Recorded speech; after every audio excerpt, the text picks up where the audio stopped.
Il comitato non nucleo è qui ad Arbus insieme al comitato Cambiamo Arbus e in questo momento Bustiano Composto sta esponendo la posizione del comitato contro il nucleare in Sardegna, evidenziando quali sono i costi del nucleare sia da un punto di vista ambientale che da un punto di vista finanziario,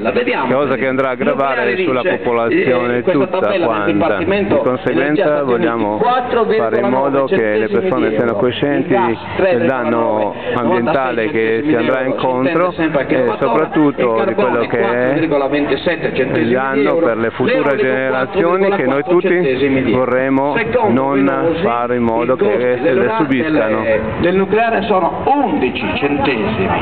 di euro a kilowattora, ma anche se fosse vera la stima fatta dal Dipartimento americano, i costi sono questi, 4,9 centesimi di euro.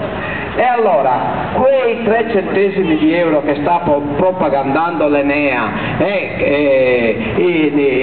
coloro che stanno proponendo il nucleare in Italia, da dove sono tirati fuori? Perché poi vedremo che il costo dell'uranio per produrre l'energia nucleare è già di 1,5 centesimi di euro a kilowattora, solo l'uranio sul mercato libero attuale, e vedremo che il mercato sta naturalmente lievitando come costo, perché quando, come in tutte le cose, quando aumenta la richiesta immediatamente si ha un aumento del prezzo.